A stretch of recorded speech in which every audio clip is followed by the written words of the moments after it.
राज्यसेवा म्हणजेच राजपत्रित नागरी सेवा पूर्व परीक्षा 2025 म्हणजे 28 सप्टेंबरला होणाऱ्या परीक्षेची तयारी चालू आहे, पण तो एक पूर्ण झाल्याचा फील येत नाही आहे. टेक्निकलची तयारी करतोय, खूप जास्त मार्कांची गरज नाही आहे, पण नेमकं काय करायचं थोडं असं काहीतरी राहिल्यासारखं वाटतंय.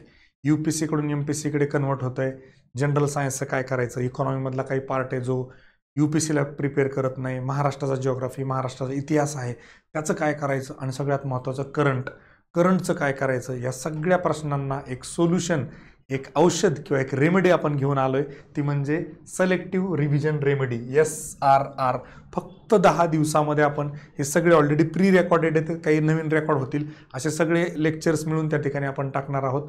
ही परत एकदा सांगतो, सिलेक्टिव्ह रिव्हिजन रेमेडी आहे. पूर्ण सिलेबस इथं कव्हर होणार नाही आहे, पण जो मी तुम्हाला एक सांगितला होता की डॉक्टर अजित फॉर्म्युला जो होता 70-30, त्याच्यामध्ये मोस्टली 30% जो सिलेबस आहे ज्यातून आपल्याला 70% प्रश्न येतात त्याच्यावर फोकस असणार आहे, ही गोष्ट लक्षात घ्या. आणि दुसरी गोष्ट सगळ्यात महत्त्वाची की यातला मॅक्झिमम कंटेंट जो आहे, जो माझ्या एंडने येणार आहे, म्हणजे मी जे काही विषय घेणार आहे त्याच्या बाबतीमध्ये जर आपण बघितलं तर त्याच्या बाबतीमध्ये जेव्हा सायन्सचा विषय येईल, म्हणजे सायन्सचा, त्याचं मेन कंटेंट जे आहे तर ते कंटेंट इंग्लिशमध्येच असेल, ही गोष्ट लक्षात घ्या. इंग्लिशमध्ये कंटेंट असेल. इवन पर्यावरणाचं इंग्लिशमध्येच कंटेंट असेल, त्याची PDF तुम्हाला दिली जाईल.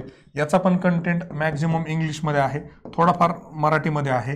चालू घडामोडी मात्र आपल्याला मराठीमध्येच असतील, कारण हे व्हिडिओ आपण एकत्रितपणे बनवतोय सगळ्याच गोष्टींसाठी. त्यामुळे चारही विषय माझ्या एंडनं जे येतील त्याचा मेन फोकस जो आहे तो इंग्लिश कंटेंटवर असेल, ही गोष्ट लक्षात घ्या. याच्याच तुम्हाला PDF त्या ठिकाणी दिल्या जातील. तर याच्यामध्ये आता जनरल सायन्सचं जे आहे तर त्याच्यामध्ये बायोलॉजी आणि फिजिक्सची PDF मी ऑलरेडी तुम्हाला केमिस्ट्रीची PDF ऑलरेडी दिलेली आहे. फिजिक्सची PDF आज रात्रीपर्यंत किंवा उद्या सकाळीपर्यंत तुम्हाला ती PDF त्या ठिकाणी भेटून जाईल. आणि बायोनं आपण सुरुवात करणार लेक्चरची, मग केमिस्ट्री आणि मग फिजिक्स, असं या पद्धतीनं आपण जाणार आहोत. इथे प्राचीन आणि मध्ययुगीन इतिहास जो आहे याचे पूर्ण 9 लेक्चर्स जे आहेत ऑलरेडी मागच्याच वर्षी आपण रेकॉर्ड केले होते तेच या ठिकाणी टाकतोय. पर्यावरणचे पण 6 लेक्चर मागच्या वर्षीचे तेच रेकॉर्ड करून टाकतोय. यात ॲडिशनल एक नवीन PDF दिलेली आहे, इंग्लिशमधली आहे. त्यातल्या बऱ्याचशा गोष्टी फॅक्च्युअल ज्या आपण UPSCला करत नाही त्या तुम्ही या ठिकाणी करू शकता.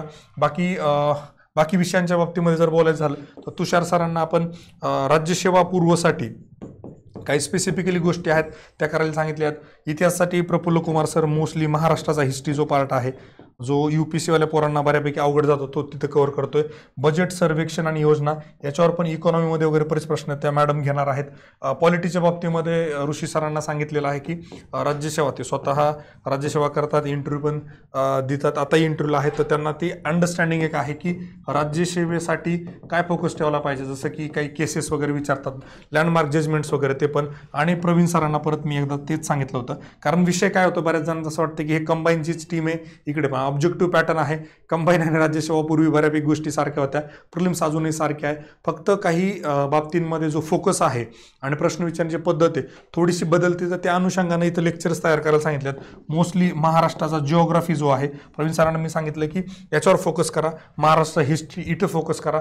आणि पॉलिटी तर काय बऱ्यापैकी जणांची UPSCवाल्यांना तर काही अडचण येतच नाही. इथे इकॉनॉमीमध्ये तुषार सरांना सांगितलं की ते ज्या पद्धतीनं MPSC प्रश्न विचारते त्या पद्धतीनं प्रश्न त्या ठिकाणी काढला. तर पॉलिटीमध्ये थोडक्यात जर बघितलं ना आपण, तर केसेस, इम्पॉर्टंट लँडमार्क जजमेंट जे आहेत तर त्याच्यावर बऱ्याच वेळेला प्रश्न विचारताना आपल्याला बघितलं, तर ते आपण कव्हर करण्याचा प्रयत्न करणार आहे. थोडंसं डीप आणि कन्सेप्च्युअल क्वेश्चन्स आपल्याला बघायला मिळतात ॲज कम्पेअर टू कंबाईन, त्यामुळं तो पण इथं फोकस थोडा करण्याचा प्रयत्न केला आहे. हिस्ट्रीच्या बाबतीमध्ये एन्शियंट मिडियावल मी स्वतः त्या ठिकाणी घेतलेली आहे, ती बॅच ऑलरेडी कंप्लीट झाली आहे. मॉडर्नची पण काय म्हणतात त्याला, जे आशिष सरांनी ती कंप्लीट केलेली आहे. त्याच्यामध्ये बऱ्यापैकी कंटेंट जो आहे तो इंग्लिशमधला कंटेंट आहे, तुम्हाला रिव्हिजन होईल.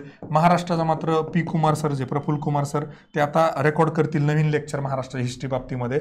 जिओग्राफीचा विचार केला तर वर्ल्ड येतं, फिजिकल येतं आणि क्लायमेटॉलॉजीला थोडे डेप्थमधले प्रश्न त्या ठिकाणी विचारतात. प्रवीण सरांचं मॅक्झिमम जे मॅप बेस्ड टीचिंग आहे त्याचा तुम्हाला 100% फायदा होईल. तुम्हाला UPSCचाच तो फील त्या ठिकाणी मिळेल की UPSCच्या पद्धतीनं. आणि आजकाल प्रश्नही राज्यसेवेमध्ये केलं त्या पद्धतीनं विचारताना बघायला. एन्व्हायरमेंटचा परत मीच घेतलेला आहे, फॅक्च्युअल गोष्टींवर थोडा भर दिलेला आहे. यूपी सारखं जास्त कन्सेप्च्युअल वगैरे विचारत नाहीत, बेसिक कन्सेप्ट विचारतात. ते इकोटोन म्हणजे काय, इकोसिस्टम काय, इकॉलॉजी काय, ही टर्म कोणी दिली, ती कोणी कॉइन केली आहे, याचा फादर कोण, त्याची मदर कोण, असं ते विचारतात. इकॉनॉमीमध्ये मी तुम्हाला जे सांगितलं होतं की डेव्हलपमेंटवर एक फोकस असतो, त्याच्यामध्ये दोन्ही डेव्हलपमेंट, एक तर सस्टेनेबल डेव्हलपमेंटचा पार्ट झाला किंवा इन जनरल विकास जो असतो त्याच्यावरचा फोकस आहे. स्कीम्स त्यामुळे विचारताना आपल्याला बघायला मिळतात. आणि नवीन जे 2023 पासून आपल्याला बघायला मिळतात स्कॉलर्स आणि थिंकर्स, त्याच्यावर काही प्रश्न असतात ते आपण P2P मध्ये कव्हर केले होते आणि P2P मधून रिफ्लेक्ट पण झाले ते मागच्याच. तर P2Pचं ते मटेरियल जे आहे तर ते सगळं तुम्हाला याच्यामध्ये प्रोव्हाइड करतो, म्हणजे ते स्कॉलर्स आणि थिंकर्स जे आहेत तुम्हाला त्यातून चांगल्या पद्धतीनं कव्हर करता येतील. तर P2Pची PDF पण याच्यामध्ये आपण ॲड करणार आहोत. तर अशा अनुषंगानं जर विचार केला तर मला असं वाटतं एक सिलेक्टिव्ह रिव्हिजन कॅप्सूल जे आहे सायन्सच्या बाबतीमध्ये जर बोलायला गेलं, करंटचं पहिलं आपण घेऊया. करंटमध्ये जसं म्हणलं की कंबाईनला थोडा फॅक्च्युअल असतो, पण राज्यसेवेला multi liner, multi statement questions खूप जास्त बघायला मिळतात करंटमध्ये. त्यामुळे त्या अनुषंगानं पण आपण टीचिंग करताना मी ते लक्षात ठेवणारच आहे. कंबाईन आणि जेव्हा आपण MPSC प्रिलिम्स म्हणजे राज्यसेवेच्या बाबतीमध्ये विचार करतो तर कंबाईनमध्ये थोडं क्लासिफिकेशन डेप्थमध्ये विचारतात, तेवढं राज्यसेवेला विचारत नाहीत आणि साधारण कव्हरेज सारखंच आहे. इथं राज्यसेवेला सायन्सला थोडे कन्सेप्च्युअल प्रश्न जास्त असतात, फिजिक्समध्ये पण एक साधारण 4 ते 5, केमिस्ट्रीमध्ये 4 ते 5 प्रश्न बघायला मिळतात. इथे आपल्याला न्यूमेरिकल्स बघायला मिळतात जे कंबाईनमध्ये नसतात. राज्यसेवेमध्ये न्यूमेरिकलचे ऑलरेडी PDF आणि एक लेक्चर त्याचं मी ऑलरेडी अपलोड केलेलं आहे बॅचमध्ये, ते तुम्ही बघू शकता. त्यानंतर इथे मल्टी स्टेटमेंट क्वेश्चन जास्त विचारतात राज्यसेवेमध्ये, तर त्या ठिकाणी त्याचाही आपण फोकस करतोय, थोडं बॅलन्स करण्याचा प्रयत्न करतोय की जर एकच विद्यार्थी कंबाईन पण करतोय राज्यसेवा पण करतोय तर त्याला दोन्हीचा बॅलन्स त्या ठिकाणी करता आला पाहिजे. जे UPSC कडून MPSC कडे कन्वर्ट होतात त्यांनाही सायन्स त्या ठिकाणी कव्हर करता आला पाहिजे, या पद्धतीनं आपण ते फ्रेम करतोय. तर अशी ही सिलेक्टिव्ह रिव्हिजन रेमेडी आहे. मला असं वाटतं ज्यांना आत्तापर्यंत असं वाटतंय की आपलं झालेलं नाही आहे, काहीतरी राहिले थोडंसं आणि मला रिव्हिजन झाल्याचा फील तरी आला पाहिजे, कारण बऱ्याच वेळेला it's all about mentality, it's all about psychology, it's all about temperament, it's all about positive temperament, it's about confidence की परीक्षेला जाताना जे ठरलं होतं ते सगळं केलेलं आहे, माझं सगळं झालेलं आहे. ही एक गोष्ट असते ती फार महत्त्वाची असते आणि त्यातून न येणारे पण प्रश्न येत असतात. आणि याच्या उलट जर आपण किती अभ्यास केला तो एक फिलिंग राहिलं, हे राहिलं ते राहिलं, थोडं निगेटिव्ह टेम्परामेंटनं, निगेटिव्ह कमी कॉन्फिडन्सनं आपण जर पेपरमध्ये गेलो तर जे यायचे ते पण प्रश्न चुकतात, सिली मिस्टेक्स होतात, अनफोर्स्ड एरर्स त्या ठिकाणी होतात. त्यामुळे आपण ही आणली आणि फक्त 10 दिवसामध्ये 10 डेजमध्ये आपण ही कंप्लीट करण्याचा प्रयत्न करतोय, जेणेकरून तुम्हाला बऱ्यापैकी बघून परत एकदा रिवाईज पण करता आले पाहिजे. 20 दिवस साधारण राज्यसेवा पूर्वला राहिलेली आहेत, तर त्या अनुषंगानं मला असं वाटतं ज्यांना झालेलं नाही त्यांनी फक्त परत एकदा तीच गोष्ट तुम्हाला सांगेल की सगळा सिलेबस कव्हर नाही आहे, प्रत्येक गोष्टीमध्ये तुम्हाला हे पाहिजे ते पाहिजे हे टाकलं नाही असं होणार नाही. मला जे वाटते की ज्यानं तुम्हाला फायदा होऊ शकतो त्या गोष्टी त्या ठिकाणी देण्याचा प्रयत्न केलेला आहे. जे सिरियस कॅन्डिडेट आहे, ज्यांना पास व्हायचे, त्यांनी निश्चितपणे याचा विचार करू शकता. बाकी बाबतीमध्ये काही अडचण असेल तर तुम्ही माझा जो नंबर दिला त्याच्यावर फोन करा किंवा व्हॉट्सअप किंवा टेलिग्रामला कमेंट करा, तिथे मी तुम्हाला रिप्लाय करेल. Thank you very much. All the very best my dear friends. Jai Hind, Jai Maharashtra.